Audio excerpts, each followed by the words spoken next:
അമ്പലപ്പുഴയിൽ G Sudhakaran party വിട്ടു. ദിവസങ്ങളായി.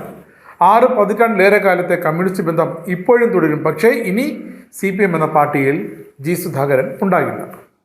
സുധാകരൻ രാജിവെച്ച് 72 മണിക്കൂർ വരെ CPM കണ്ണിലെണ്ണ ഒഴിച്ച് കാത്തിരുന്നു.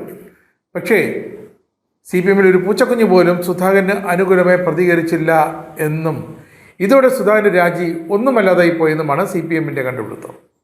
അടുത്തത് കണ്ണൂരാണ്. CPM സംസ്ഥാന സെക്രട്ടറി MV ഗോവിന്ദൻ 3 ടൈം പൂർത്തിയാക്കിയ തളിപ്പറമ്പ് മണ്ഡലത്തിൽ 4ാം തവണ ഗോവിന്ദൻ നിൽക്കുന്നില്ല. സ്വന്തം ഭാര്യ തന്നെ സ്ഥാനാർത്ഥിയാക്കി. ആരും ചോദിക്കില്ല, ആരും പ്രതികരിക്കില്ലെന്ന് സെക്രട്ടറി കരുതി. എന്നാൽ സെക്രട്ടറിക്കെതിരെ ആ തീരുമാനത്തിനെതിരെ രംഗത്ത് വന്നത് കരുത്തനായ കണ്ണൂർ ജില്ലാ സെക്രട്ടറി രംഗം TK ഗോവിന്ദനായിരുന്നു. പ്രതിഷേധിച്ച മുതിർന്ന നേതാവായ TK ഗോവിന്ദൻ പാർട്ടി വിട്ടു. ഇനി തളിപ്പറമ്പിൽ താൻ സ്വതന്ത്രമായി മത്സരിക്കുമെന്നും കോൺഗ്രസ് പിന്തുണച്ചാൽ അത് സ്വീകരിക്കുമെന്നും പ്രഖ്യാപിച്ചതോടെ CPM കണ്ണൂരിൻ്റെ അടിത്തറ ഇളകിയ അവസ്ഥയിലാണ്. മുഖം രക്ഷിക്കാൻ മാത്രമായി ജില്ലാ സെക്രട്ടറി KK രാഗേഷ് ഒടുവിൽ ഗോവിന്ദനെ പാർട്ടിയിൽ നിന്നും പുറത്താക്കിയതായി പ്രഖ്യാപിച്ചു. TK ഗോവിന്ദൻ എക്സ് കമ്മ്യൂണിസ്റ്റ് എന്നുവരെ രാഗേഷ് പറഞ്ഞു വെച്ചു. തളിപ്പറമ്പ് മണ്ഡലത്തിൽ PK ശ്യാമളയെ സ്ഥാനാർത്ഥിയാക്കിയതുമായി ബന്ധപ്പെട്ട തർക്കമാണ് അങ്ങനെ ഗോവിന്ദൻ്റെ തീരുമാനത്തിന് പിന്നിൽ.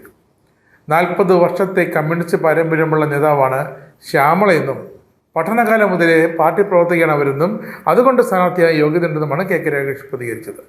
ഇതാണ് ഒരു സ്ഥാനാർത്ഥിക്ക് വേണ്ട ഗുണഗണമെന്ന് പക്ഷേ രാഗേഷ് വ്യക്തമാക്കിയിട്ടില്ല. പാർട്ടിക്കെതിരെ പച്ച നുണയാണ് TK ഗോവിന്ദൻ പറഞ്ഞതെന്നും അദ്ദേഹത്തിൻ്റെത് പാർലമെന്ററി അവസരവാദമാണെന്നും വരെ രാഗേഷ് കുറ്റപ്പെടുത്തി.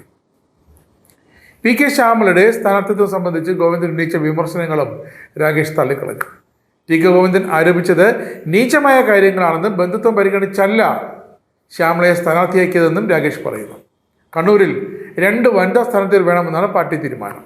പാർട്ടിക്ക് നൽകിയ സംഭാവന, ചുമതലകൾ ഇവ പരിഗണിച്ചാണ് സ്ഥാനാർത്ഥിയെ നിശ്ചയിച്ചത്. അതാണ് ശ്യാമളയ്ക്ക് നറുക്ക് വീണ്ടതെന്നും രാഗേഷ് വ്യക്തമാക്കുന്നു.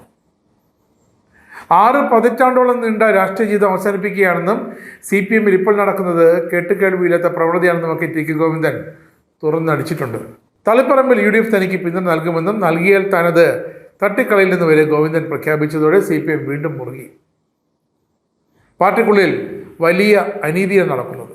സഖാവ് പിണറായി വിജയൻ ഇത്തരം കാര്യങ്ങൾക്ക് എങ്ങനെ കൂട്ടുനിൽക്കുന്നെന്ന് മനസ്സിലാകുന്നില്ലെന്നും ഗോവിന്ദൻ തുറന്നടിച്ചു. അങ്ങനെ പറയുമ്പോൾ പിണറായിയുടെ വലം കൈയായ KK രാഗേഷിലേക്ക് തന്നെയാണ് ആ വിരലുകൾ നീളുക. രക്തസാക്ഷി ഫണ്ടുമായി ബന്ധപ്പെട്ട് കുഞ്ഞികൃഷ്ണൻ പുറത്തുവിട്ട കണക്കുകളാണ് അണികൾ വിശ്വസിക്കുന്നതെന്ന് ഇതാ അടുത്തൊരു CPM നേതാവ് കൂടി സാക്ഷ്യപ്പെടുത്തുന്നു. പിന്നെ സംരംഭകനായിരുന്ന സാജൻ്റെ ഒരു മരണത്തിന് ഉത്തരവാദി PK ശ്യാമളയാണെന്ന പ്രചരണം നാട്ടിൽ ശക്തമാണ്. അവരുടെ നിലപാടുകളാണെന്ന് സാജൻ്റെ ആത്മഹത്യയിലേക്ക് നയിച്ചതെന്നാണ് ഇപ്പോൾ കണ്ണൂരിലെ CPMകാർക്ക് വ്യക്തമായി അറിയാമെന്ന് TK ഗോവിന്ദൻ ആവർത്തിക്കുന്നു. പിന്നെ PP ദിവ്യയോടും PK ശ്യാമളയോടും പാർട്ടി ഇരട്ടത്താപ്പാണ് കാണിക്കുന്നത്. P ജയരാജനെ പോലുള്ള മുതിർന്ന നേതാക്കളെ വീണ്ടും ഒതുക്കി നിർത്തുന്നു. ബോധപൂർവം അവരെ മാറ്റി നിർത്തുന്നു. ഇതൊക്കെ തുറന്നടിക്കാൻ പാർട്ടിക്കുള്ളിൽ ഇനിയും അണികളും നേതാക്കളും തയ്യാറായി നിൽപ്പുണ്ട്. പക്ഷേ ഭയം കൊണ്ടാണ് ആരും പറയാത്തത്. അതുകൊണ്ട് കണ്ണൂരിലെ കൂടുതൽ നേതാക്കൾ ഇത്തരം കാര്യങ്ങൾ തുറന്നടിച്ചുകൊണ്ട് വരും ദിവസങ്ങളിൽ രംഗത്ത് വരുമെന്നാണ് ഇപ്പോൾ TK ഗോവിന്ദൻ ഉറപ്പ് നൽകുന്നത്.